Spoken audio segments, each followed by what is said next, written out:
Jaya Radha Madhava Kunja Bihari.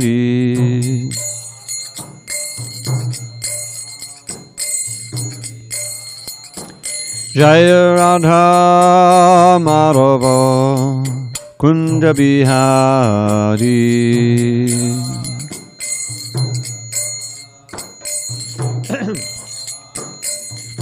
Gopi Jana Vallabha Girivardhari.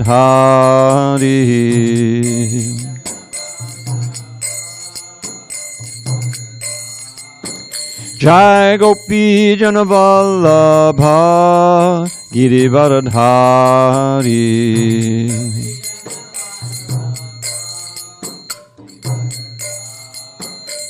And Yashodanandana Brajajana Ranjana. Yashodanandana Brajajana Ranjana. Yamuna Tira Vanachari. Jamuna Tira Vanachari. Jaya Radha Madhava Kunja Bihari.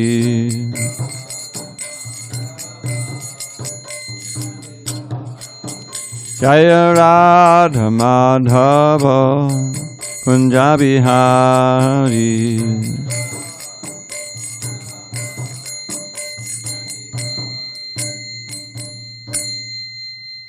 Jai Mishnapad Paramahansa Padavajaka Ashtoto to the Sri Srimad His Divine Grace Srila A.C. Bhakti Vedanta Swami Prabhupada Ki Jai.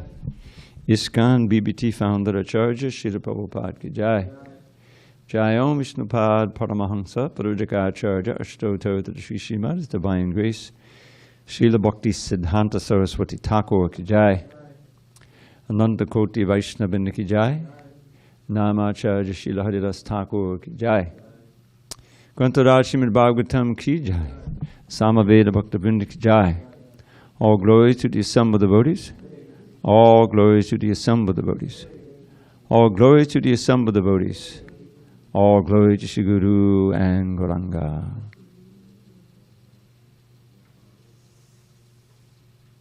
Okay.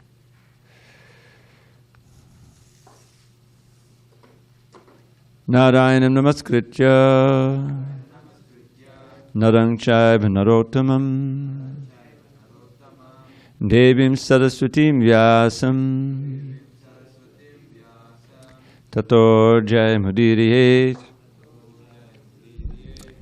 Before reciting the Srimad Bhagavatam, which is our very means of conquest, we should offer our respectful obeisances unto Lord Narayan, the Supreme Personality of Godhead, unto Narayan Rishi, the supermost human being, unto Mother Saraswati, the goddess of learning, unto Srila Vyasadeva, the author, and unto Srila Prabhupada, the translator, commentator, and our spiritual master. Now I have text 28, is that correct? Okay. Nashtaprayesha Bhadreshu Nityam Bhagavata Sevaya Bhagavatyuttama Shloke Bhakti Bhavati Naishtiki. By regular attendance in classes on Srimad Bhagavatam and by rendering devotional service to the pure devotee, all that is inauspicious within the heart is destroyed almost to nil, and loving devotion to the Supreme Lord, who is glorified in transcendental songs, is established as an irrevocable fact. Om Namo Bhagavate Vasudevaya. Om Namo Bhagavate Vasudevaya. Om Namo Bhagavate Vasudevaya. On this 29th day of November 2021 in San Diego, we're reading from Srimad Bhagavatam, translation and commentary by His Divine Grace A.C. Bhakti Vedanta Swami Prabhupada. Canto 5, The Creative Impetus. Chapter 8, A Description of the Character of Bharata Maharaj. Text 28.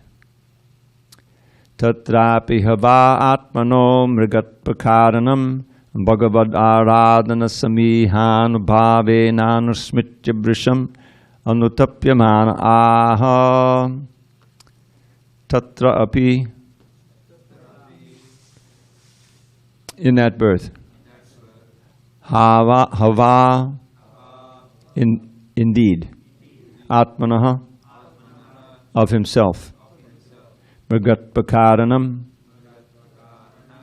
the cause of accepting the body of a deer, bhagavad aradhana samiha of past activities in devotional service,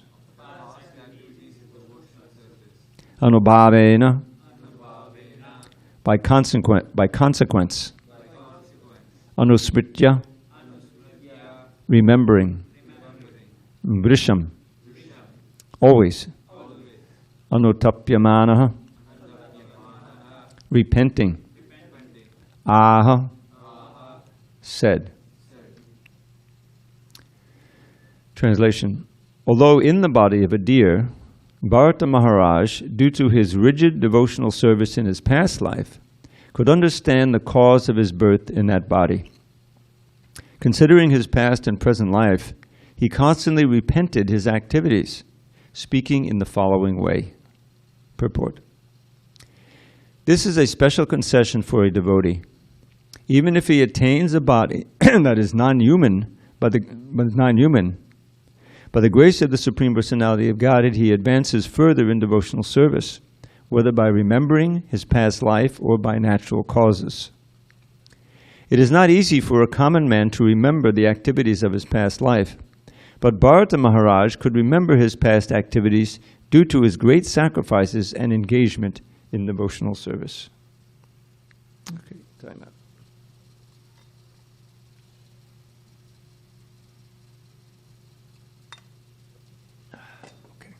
We're going to do one more. I'll just read the translation.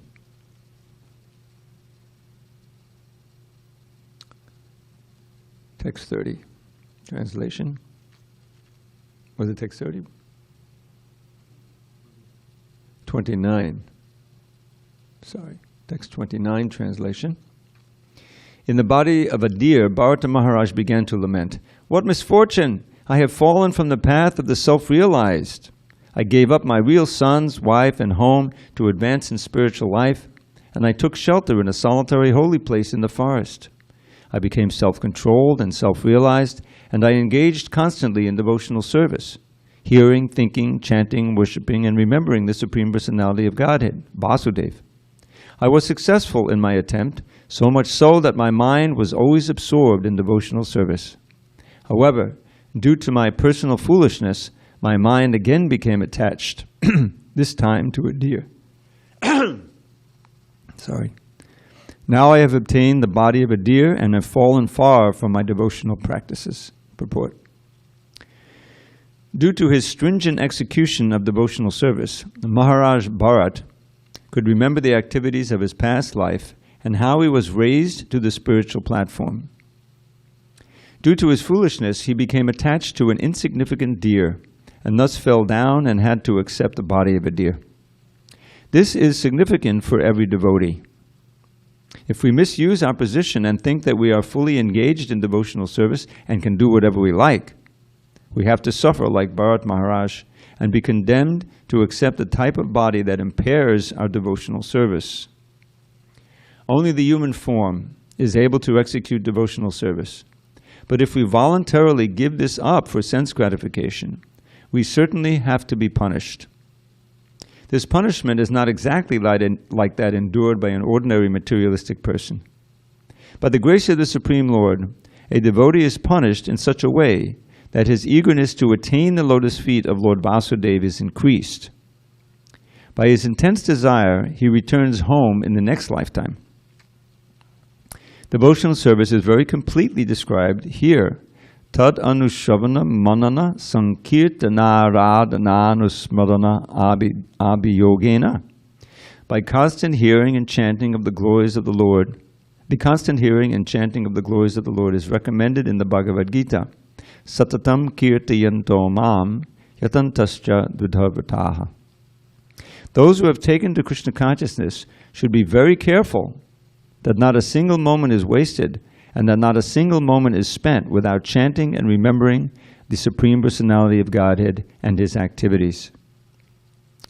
By His own actions and by the actions of His devotees, Krishna teaches us how to become cautious in devotional service. Through the medium of Bharata Maharaj, Krishna teaches us that we must be careful in the discharge of devotional service. If we want to keep our minds completely fixed without deviation, we must engage them in devotional service full time. As far as the members of the International Society for Krishna Consciousness are concerned, they have sacrificed everything to push on this Krishna consciousness movement. Yet they must take a lesson from the life of Bharata Maharaj to be very cautious and to see that not a single moment is wasted in frivolous talk, sleep, or voracious eating. Eating is not prohibited, but if we eat voraciously, we shall certainly sleep more than required. Sense gratification ensues, and we may be degraded to a lower life form.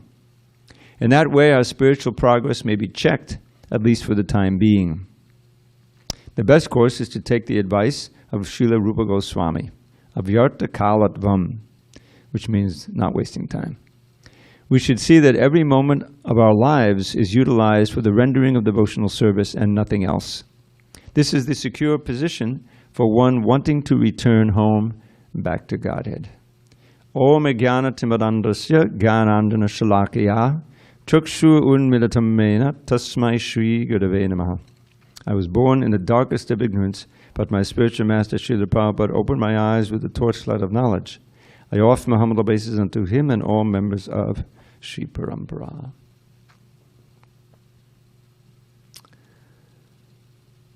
So I've been listening to Prabhupada memories and seeing some of these wonderful videos that Yadav made called Following Srila Prabhupada. And there's one incident that sticks out in relation to this, is pertinent. And a devotee was on a morning walk with Srila Prabhupada. I think it was a morning walk.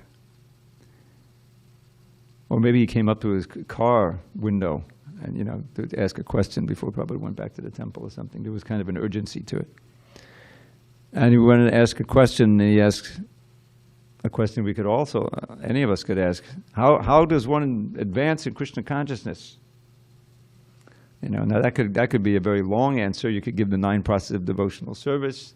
You could speak for 2 hours that way. Prabhupada certainly could speak all days on it. But Prabhupada gave one word answer. Desire. Desire. One has to have the desire to advance. And that desire has to be sustained. And it reminds me of a verse by Ramananda Roy. Some of you may know this verse. He's speaking to Lord Chaitanya. There's this wonderful conversation in the 8th chapter of the Madhya Lila, Ramananda Samvad. Very conclusive questions and answers. Lord Chaitanya took the role of the student, and he made Ramananda Roy the guru. He was hesitant to do that at first, but he encouraged him and said, Kiba vipra ki manasa shuddha kene noi, ye Krishna tattva veda se guru hoy. Whether one is a Brahmin or a sannyasi, why not a Sudra? He said, even a Sudra. If one knows the science of bhakti, he can become a spiritual master. So he encouraged Ramananda Roy, and he did it as a service. So in the course of that conversation, they go up and up and up from rudimentary devotional service, practice devotional service, up to the highest levels of prema bhakti, conjugal rasa, everything. And in the course of that conversation, there's several very memorable verses, and this is perhaps the most memorable. And Ramananda Roy is giving the answer, how one can attain perfection in devotional service. So the first line goes like this, Krishna bhakti rasa bhavita mati. Now this word mati means mind or consciousness. So the idea is that the consciousness absorbed in Krishna bhakti rasa, bhavita, fully absorbed in the mellows of devotional service in relation to Krishna. Krishna Bhakti Rasa Bhavitamati. Prabhupada took this line and made this famous phrase out of it. You know what it is? Krishna consciousness. That's where the phrase Krishna consciousness comes from. So that's the goal. That's the final goal of all of our practice, personally. We have two channels. One is to become as Krishna conscious as possible, and one is to give to Krishna conscious as many people as possible in as effective a way as possible. So this is for our own elevation. They go hand in hand, actually. If one is really into giving Krishna consciousness to others, he'll get so much blessings from Lord Chaitanya, the path will become much easier. And if one is very careful about advancing in devotional service, he'll naturally become eager to give that to others. This great treasure, the heart will become soft, it will become compassionate, and the preaching will go on. So, what this verse says is that this absorption of the mind in the mellows of devotional service, with all attendant ecstasies and everything else, Krishna Bhakti Rasa Bhavatam, Kriyatam Yadikutopi Labhyate. He places it in the context of where can I purchase it? How can I get it? But he actually, how can I buy it, right? Krishna Bhakti is about Kriyatam Yadikutopi. If you can find it somewhere, you should buy it. You should definitely purchase it. But you have to have the price. And he says, here's the price. Price is a mulyam. It says, Tatra laulyam abimulyam tattamalyam abimukam ekada. I think the only price is your greed for it. Is your desire for it. Janmakoti sukatayana labhyate. And you may perform material pious activities for millions of births, you won't get that greed. It's two different realms of existence. One is pious material activities, which are still fruitive, and the other is completely dedicating one's life, words, actions, emotions to Krishna. So, how to get this greed? And that is what we're doing is sadhana bhakti. I think this theme has been I've been dealing with this. This is very pertinent for this. We have attachments that we've developed to this world, to things of this world. It's kind of built in. If you don't come in touch with a devotee, if you don't chant Hare Krishna, if you don't do anything related to Krishna, then you're going to have a variety of attractions and attachments that keep you bound to this world, just like ropes. We're also talking about this in the evening, in the 18th chapter of the Bhagavad Gita. And those attachments you may come up the modes, you may go from the mode of passion to the mode of goodness, or even from the mode of ignorance to the mode of passion, and think that, I'm making some advancement here. This is now things are much better. The big part of the medical establishment that deals with mental illness, so much depression, so much lack of affect. People experience one thing or another. So it more or less manifests in deep mode of ignorance. Too much sleep, self-harm, depression. This is totally mode of ignorance stuff. So much of the goal that they have in this establishment is to bring you up from the mode of ignorance to the mode of passion, where you really want to do things you want to enjoy, you want to work hard in life and advance. That's regarded to be success. And we would say, no, that's not success. That's just assuring you another birth in this material world, and you can easily fall down into the lower species, or doesn't solve the problem.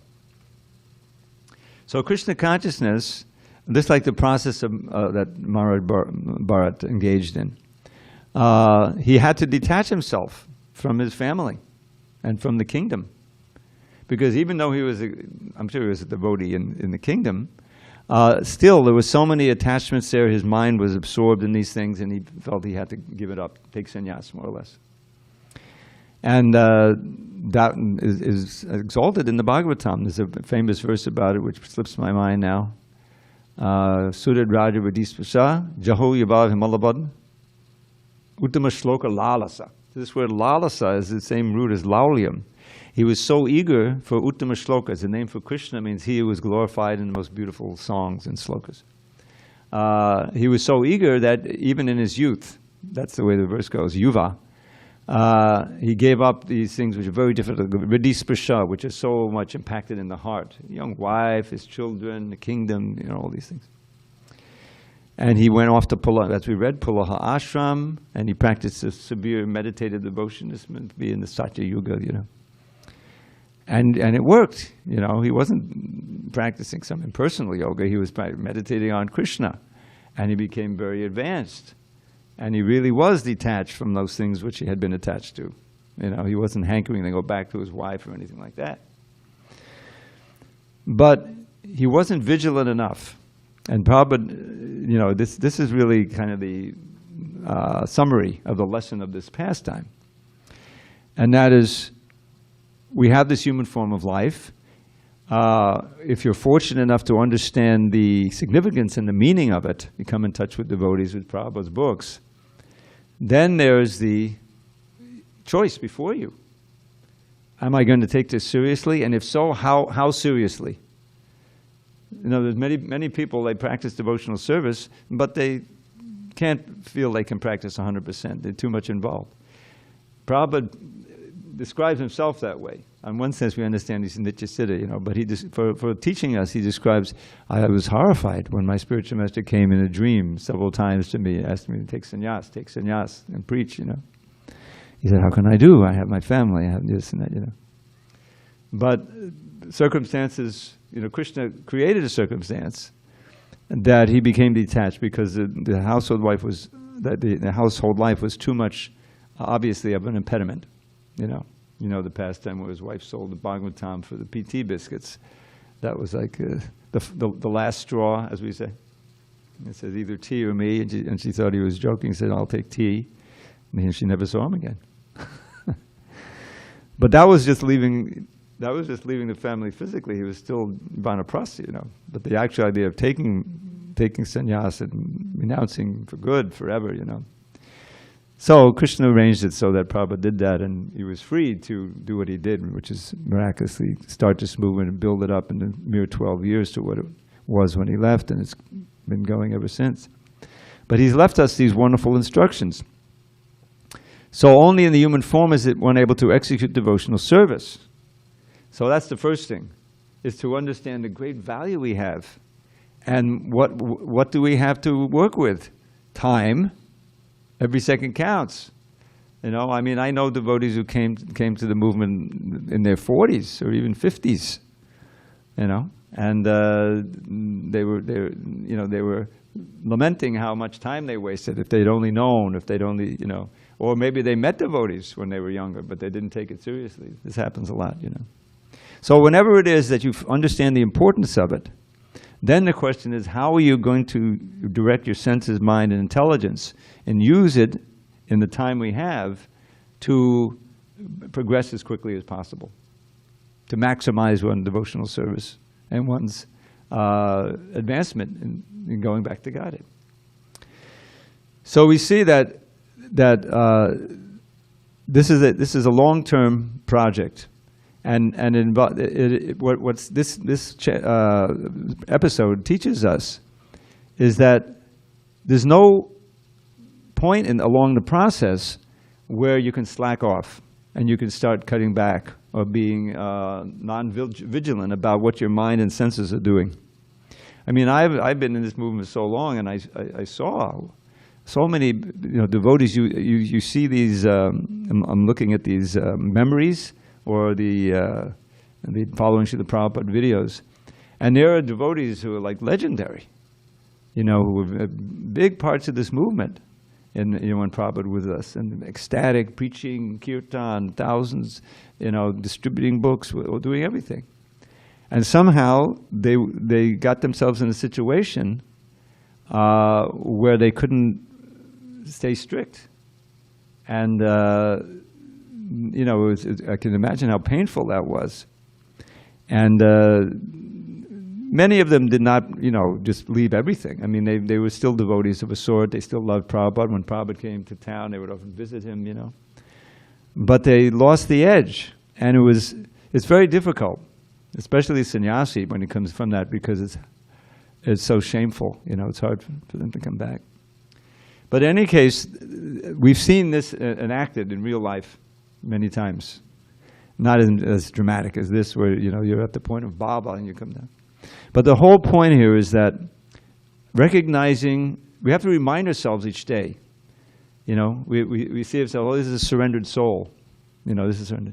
But surrender is something that we need to do every day. Renew that surrender. Renew that commitment. That's why this morning program is so important. If you're actually able to attend nicely in good consciousness, then it forms a real foundation of your devotional service. So that it brings you into the association of devotees. You're chanting, you're seeing the deities, you're hearing the Bhagavatam, worshiping Tulsi. Everything is so auspicious. Those 5 practices that are most important, they're emphasized. Association with devotees, chanting the holy name, hearing Srimad Bhagavatam from perfect speaker of Bhagavatam, Srila Prabhupada, and worshiping the deity, living in a holy place. All of those are important and essential. And so that helps tremendously. But the problem is, if we're not careful, we'll get slacking off. We can use, the COVID is kind of an analogy of that. Is that after some time, you tend to think, okay, look, you forget. I mean, let me use my ankle problem as an example I've just experienced. I had a serious sprain, I certainly couldn't forget it for the first week. It was throbbing and hurting, and I couldn't walk properly. So I was very conscious of it, lamenting. It was my own stupidity that I got sprained. And but then after a while, it took a while. It's almost a month now I've had this, and it's finally coming around. But I started to, I was taking a little Tylenol, so the pain was reduced, and I was walking better. Oh, finally something, and I tended to just sometimes forget it, and then I would, I would move it the wrong way, and it's, you have to keep off it. You have to be aware of it. So it's like that. You tend to get into a routine and to lose your edge. I always remarked how when, because I've been in the movement so long and see many devotees come, and so much mercy. Someone comes and everything is new and fresh, so it's interesting. They're really paying attention, getting absorbed in the holy name, and here's this new person dancing and chanting. It's wonderful, see, But then you see over time how they need, you need instruction and guidance. You have to be willing to take guidance. Not this way, Prabhu, what are you doing? And somebody, okay, And if you're not careful, you can become slack or commit offense against devotees, which makes it very difficult to associate with devotees. And if you can't stay in the association of devotees, you become easy prey for Maya. Easy prey. The strength is in the together. That's why Sankirtan, chanting together, everyone is lifting everyone else up, So now Prabhupada makes it very clear, and we see from this pastime that, and fulfilling the Shastric injunctions, which Krishna promises in the Bhagavad Gita. And I was just accessing. I've been quoting this verse, which I think Prabhupada refers to, Nehabhikamanasasti Pratyavayona Vidyate, that there's no loss or diminution. And Prabhupada said many times, if you whatever level you reach this life, you'll have it in the next life. But he would often also quote in the 6th chapter,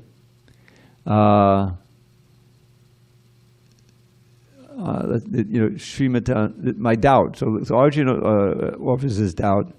What is the destination of the unsuccessful transcendentalist, who in the beginning takes to the process of self-realization with faith, but later desists due to worldly mindedness and thus doesn't attain the perfection of mysticism? So this is directly pertinent.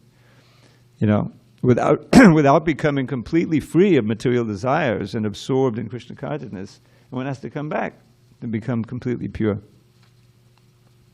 So Arjuna says, aren't you a loser? You've given up your family or kingdom, whatever it may be, and you try to become perfect, and you don't succeed, and then you die, So what did you gain? You've lost the material side, but you didn't succeed in the spiritual side. So this is a question from someone who's looking at it from a material point of view. So Krishna says, O son of Pritha, a transcendentalist engaged in auspicious activity does not meet with destruction either in this world or the spiritual world. One who does good, my friend, is never overcome by evil.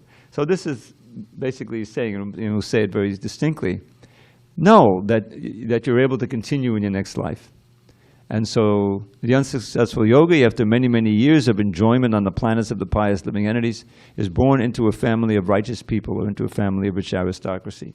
So better than that is a family of yogis. Yoga brashta vijayate. And then the next verse, 642. Or if unsuccessful after long practice of yoga, he takes his birth in a family of transcendentalists who are surely great in wisdom. Certainly such a birth is rare in this world. And Prabhupada points out that he was able to take his birth in that family. So does Bhaktisiddhanta, Bhaktivinoda. In other words, to take birth in a family of devotees is very auspicious. From your very birth, you're trained. You're taking prasadam, you're seeing the deities. So, certain images stick out in my mind from my devotional career. I remember Muralidhar, the artist who painted so many of these wonderful paintings, like this one here with Krishna coming back from the forest. He was married, and this is in Brooklyn. His little child had been born, a few months old, and there he was in Mangalarti, standing over to the side over there, and he had the little baby, and he's showing him the deities, What a fortunate baby that is, from the first thing you see when you can open your eyes is Radha and Krishna, Radha Govinda we had there. And Srila Prabhupada recounted, and we read in the Lament, his father was always eager to give him a chance to be a devotee. He had deities across the street he would worship. He said, I would look at them for hours sometimes. He probably gave him little deities. So that's a perfect, the most auspicious birth there could be. On taking such a birth, he revives the divine consciousness of his previous life, and he again tries to make further progress in order to achieve complete success. So there's two sides to this whole pastime. There's one where nothing is lost, just like Maharaj Bharat is exceptional because he could remember. But Krishna arranges that you'll continue in the next life. But the other part of it is the injunction that Prabhupada gives us in this purport, is that we have to be very careful. The devotee is punished in such a way that his eagerness to attain the lotus feet of Krishna is increased. But this idea of yarta kalatvam is that we have a certain amount of time at our disposal, and the devotee who's most eager to advance this laulyam, then very vigilant how to use the time. A little time is opened up. I'm waiting at the bus stop or whatever. I'm in the car. Okay, let me open the iPad and let me look at the book. Let me share some Krishna Katha with the devotee. Somehow or other, churn up the remembrance of Krishna, you see. And whenever possible, and of course, be very vigilant about one's own sadhana, trying to improve the attention that you're getting. Now, this is another point that comes up here that is often not mentioned, and that is the role of prayer in this whole process. There's so many prayers. I remember one of the first verses I ever remembered was a prayer of Queen Kunti. Probably loved those prayers. There's a wonderful recording of him chanting the Sanskrit. And when I first joined, he was giving a lecture on those prayers.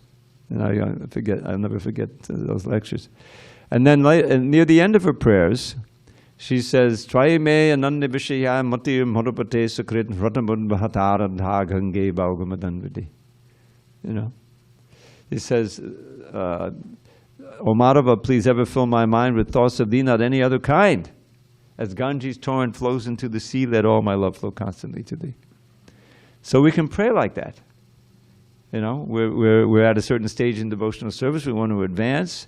And that means that our mind is not always completely absorbed in Krishna. So Krishna is all-powerful. He can give us that blessing. He can help us, And so we can pray like that. And when you're chanting the holy name, I remember I had the good fortune to attend several japa retreats. This was in the early aughts. Then when the big economic thing happened, they couldn't afford to put them on anymore. 2008, 2007, 8. And we were, one day, it's like 5 days or so, and one of the days is dedicated to chanting 64 rounds. Which is not easy, hours and hours of chanting. But everyone was doing it, so you're supporting each other, So I'm chanting.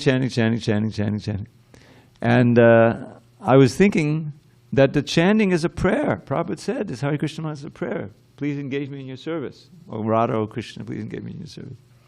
So we know the name of Krishna is not different from Krishna.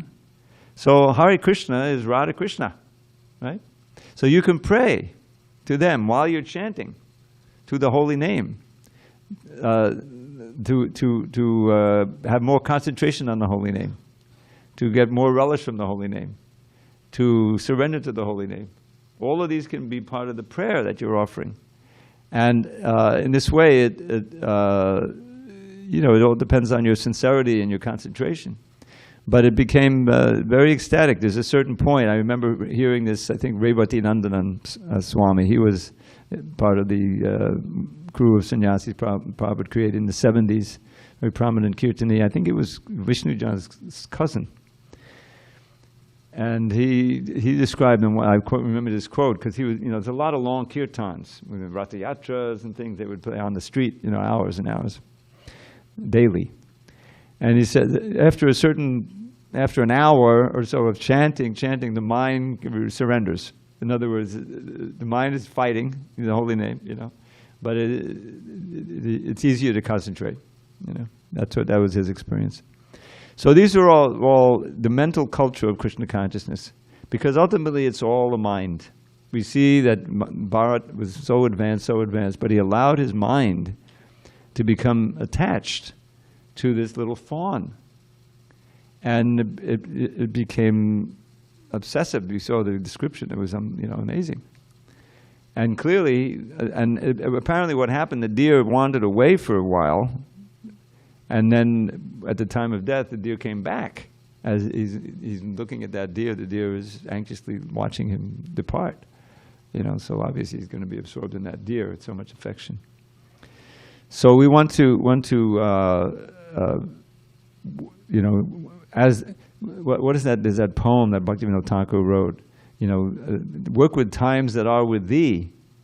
And don't look far into the future. You have a certain time that's at your disposal, and we should utilize it maximally, as we have been taught, as we get so much very detailed instructions, to progressively become more and more absorbed in Krishna thought, and so that we don't allow ourselves to become absorbed or attracted to the material energy. Now, Prabhupada gives us some very down-to-earth instructions. Don't to hear and talk nonsense. Don't eat voraciously. And what was the third one? I think there was another one. Yeah. Not a single. Sleep or voracious eating.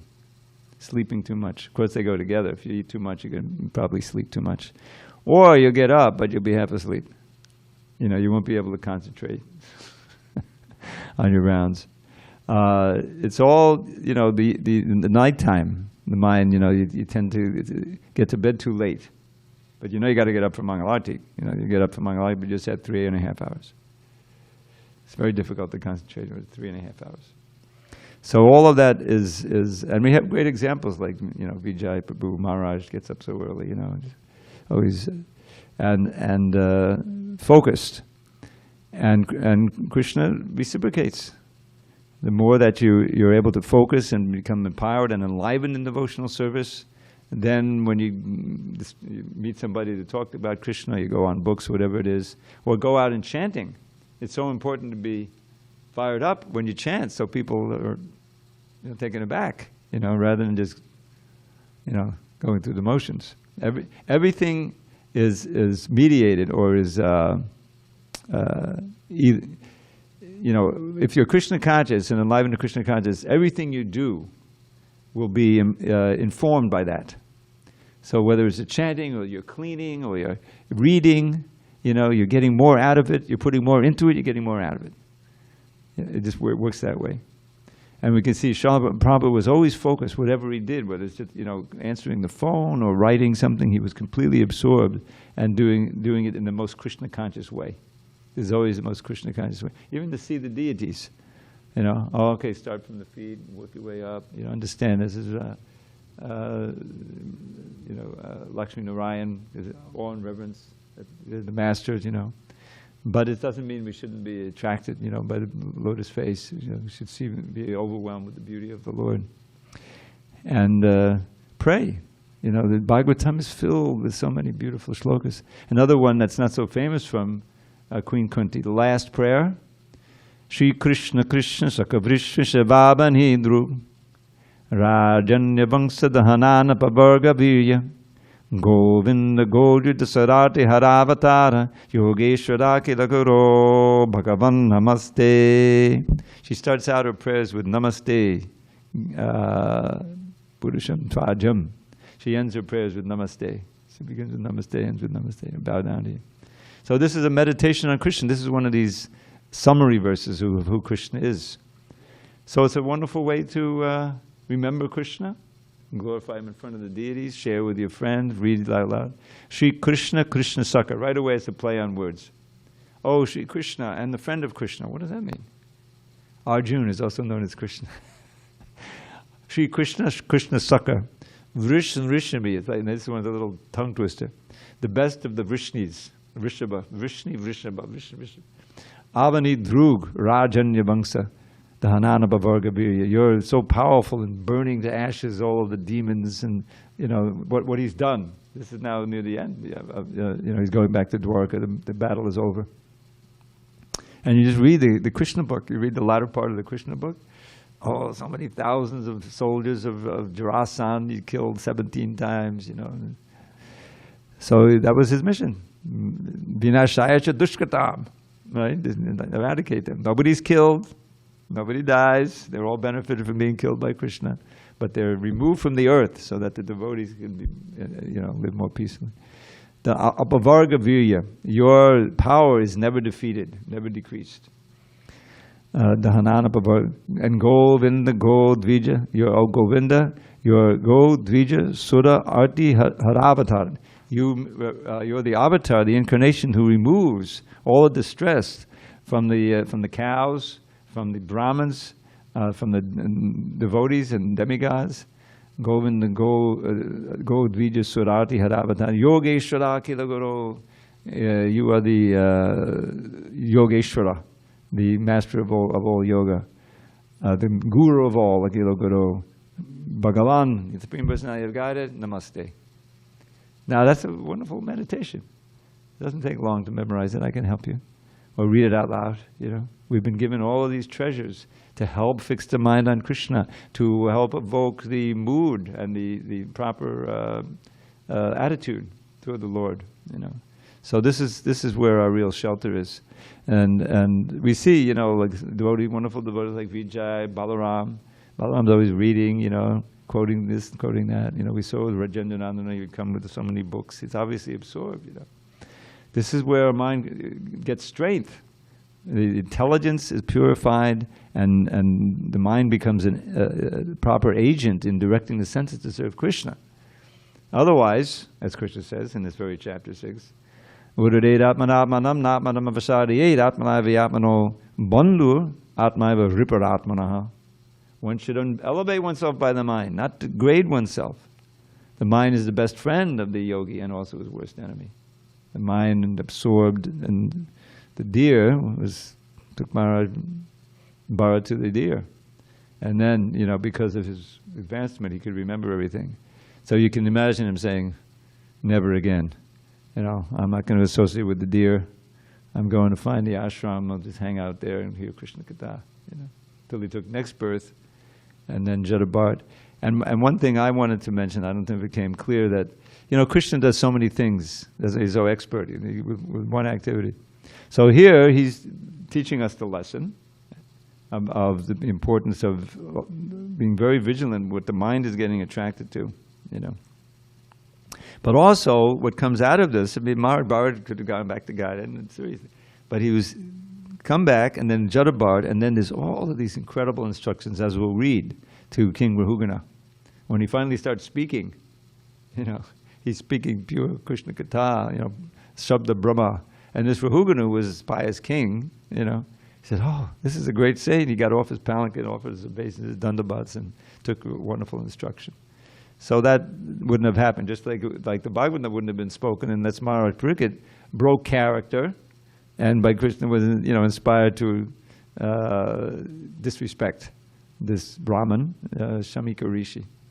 So that developed. So there's I don't want to say it's a silver lining. It's much more than that. But it's the way Krishna works. You know, he teaches through this, and you go through austerity, but in the end, it's to everyone's benefit. It's to everyone's benefit. Okay, I'm kind of a little over time. Sorry. Any questions or comments? Hare Krishna. Okay, we have a local question, and I'll call on you. Okay. Okay, Prabhu. Thank you, Dravida Prabhu, for the wonderful and sobering and monumental. Hey, that's his job. So, thank you for reminding us of the privilege that we have to, you know, an opportunity to engage in devotional service. I think a lot of devotees, they kind of forget that sometimes. Yeah. And so my question is, Krishna says in this endeavor, there's no loss or diminution. If someone understands that and they say, oh, you know, in my next life I'll take birth in a good family, so why not, you know, and then they go out, they want to kind of fulfill their desires outside, knowing that they get a chance. What do you think about that? What I think about it, it's tragic, because this is the mind, you know, trying to convince you using Shastra that I don't really have to try so hard. You go, I don't know, what's the diminution? I did some devotional service. I lived in the ashram for 3 years, you know. I got some credit in the bank there. Oh, God. This is why part of knowledge, Krishna says, is janma mityu jada vyadi dukkha dosha anadarshanam. You know? I mean, there's a passage in the third canto where, it's the most amazing thing when I read this, first read it, that Kapila was revealing what the person in the womb, the being reborn, the fetus, is praying Krishna, and what's going on in his mind. Because he can't really vocalize, but it's all happening in his mind. And similar lessons that Prabhupada is giving, you know, this is what happens. And it seems to be that it's more than just a devotee who has these prayers, because when he takes birth, he's not in the devotee family, and he forgets everything. So, but that has to be made clear. But whether you're going to be born in a devotee family or not, there's still that ordeal of being in the womb. And he's completely regretful. Why did I do this? Why did I do this? You know, from now on, I'll definitely come to Mangalarti on time. You know, like whatever. In other words, that is a symptom of the material disease as a whole, in which all of these distractions, the sense gratifications, all of this stuff, puts you to sleep. You don't actually understand the nature of this world, which is just danger at every step, which is ultimately miserable. Dukkhalayam, ashashvatam, certified by Krishna, that it's a place of misery and everything is temporary. All right, I'm not doing so bad. You know, it's a place of misery. Come on, you know. No, but that's ashashvatam. That's just a little flickering thing. Now, what about what's sure to come? Your old age, your disease, your death. You welcome that? No. But then, you know, I'll be finished with that. And then, no, you won't. Then you got to come back again. Nobody dies.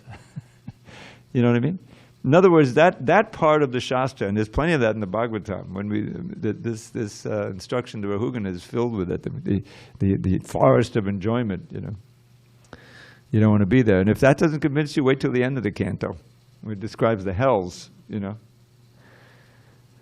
So, as I sometimes point out, what is it that impels us toward devotion, you know, to keep doing devotions, to take up devotional service and go on devotional service? Well, it's the attraction of Krishna. Krishna is all attractive. The devotees are attractive. Prasadam is attractive. If you just are open to that, you'll be attracted. Now, that doesn't always fructify into a complete determination to practice it, because someone says, yeah, I'd like to do that, but I just don't have time. You know, I'm busy with this, making money, I got to make the rent, whatever, you know. So it has to be the right arrangement. But that's certainly part of it, is the devotees are attractive, everything is there. And so that attraction is there. Krishna's inviting us. You know, Prabhupada said, I mean, he's inviting us to come back and join in his dance party. That's the goal, you know. But we're also attracted by the phantasmagoria of Maya, you know. And most people, even if they come in touch with devotees, it doesn't compute, because you know, they still stay attracted if they just see us on the street, you know. But there's this auspicious, of course, to hear the chanting, get some prasad or a book. But millions of people come in touch with the devotees and don't actually become serious devotees.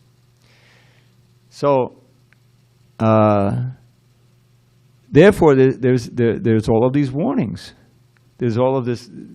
Who can deny it? The threefold miseries. What is it? Adidaivic miseries.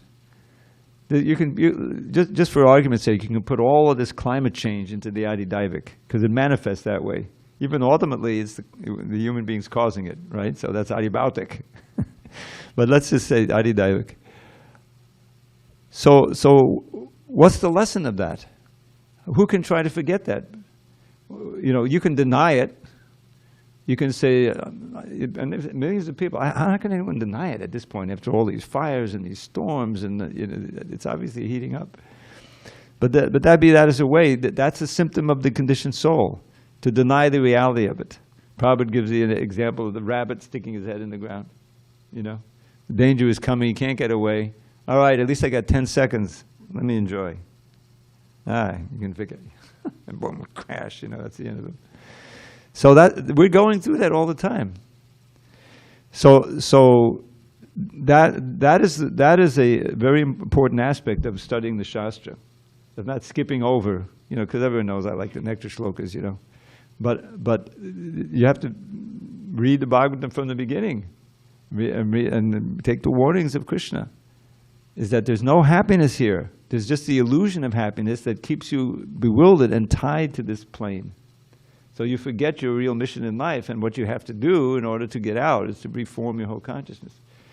And so that, you know, this tyaga and renunciation we're dealing with at night. You know, tyaga means giving up. Don't even chance it. You know, no more intoxication. That was a big challenge for many devotees. I didn't have much problem with it because I wasn't addicted. But that addiction, I mean, we had one devotee. I know it's getting late. In Brooklyn, and he was a pioneer in book distribution. He was so eager to go on book distribution. They gave him a van, and he would go out traveling in northern New York State and different parts of New England, you know, and we get, this devotee did so many books. It's wonderful, wonderful. But he was alone, you know, and we learned too late, you know, I learned anyway, that he had been a heroin addict before. And after a while, you know, we didn't hear from him. I don't know if he took the van or not, but you know, it was too much. And so we've all been addicted to so many things. It may be something very subtle, but it's still non-Krishna. And then if you indulge in that, you become more liable, you know, vulnerable to other kinds of attractions. So we have so many good lessons and so many facilities for staying Krishna conscious, being Krishna conscious. We should take advantage of them and be very vigilant not to allow the mind to get attached and attracted to any aspect of Maya. Because Prabhupada said, I just heard on the tape, he says all the time, she's always ready. You know? What is that verse? I'll end with this. Jagadananda Pandit. Krishna Mahamukha Ji Bhoga Vanchakari Nikadastamaya Tari Japati Adari. That's pretty much it. Desiring Bhoga, desiring sense gratification. Bhoga Vanchakari, Krishna Bahimukha. One turns away from Krishna, desiring Bhoga. And Maya is right there, Nikadastamaya, she's ready for you. And she tackles you, just like on the field. And she tackles you and pulls you down. And you're covered over. You know? It's not that you forget all your devotional life, but it's in the background now. You know, now I'm involved in this, and you know. So it's a struggle to do that. And Maharaj pointed out, he gave that picture out. I didn't even know most of the devotees. They came and left without, you know. By the time I got to LA, there were a few of them left there. But so we should stay very fixed at the lotus feet of our Guru Dev and Krishna, Lord Chaitanya, and go back to God in his very lifetime. All glories to Srila Prabhupada. Oh, wait a minute. I'm sorry. Vijay, you still there? Yes, I'm here. Okay, go ahead, Prabhu, real quick. Yes, the quote from the translation is, quote, I was successful in my attempt, so much so that my mind was always absorbed in devotional service, end quote. So my question is, when I find myself with a mixed mind, sometimes thinking of Krishna, sometimes thinking of Maya, in what measure should I be there being recognized? In what measure? As, in what measure should I be there being recognized still as a devotee and not as a pretender? Well,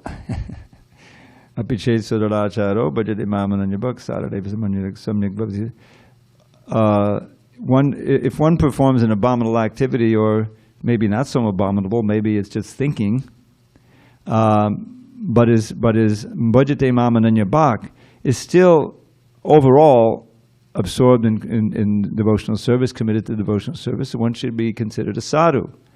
In other words, this was Prabhupada's great genius, that he took this seriously.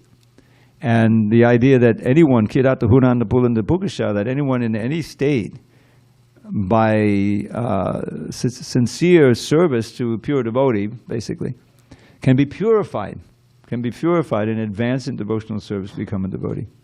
So it's not a question of, you know, sometimes the mind going here or there. It's when you allow the mind to kind of take over, and you do something that is abominable, and then you find it very difficult to come in the association of devotees. This is the key. If that's you know, you're doing something like that, then you're on very shaky ground. Maya can easily pick you away. So you're doing devotional service, you're a devotee, but you may be struggling. Therefore, you need to pray. So, you know, take shelter of some devotees' counsel. You know, to reveal one's mind, confidence. That's all instruction of Upadesha Amrita. So don't despair. Don't you know, throw up your hands and give up. It's a struggle, but we have so many facilities, and the fact that you're coming so nicely to class every day, attending class from a million miles away, that's a good sign that you're serious. We'll discuss it again more tonight, okay? Yes, Prabhu, if I may, monumental answer to my questions. Thank you very much. Hare Krishna.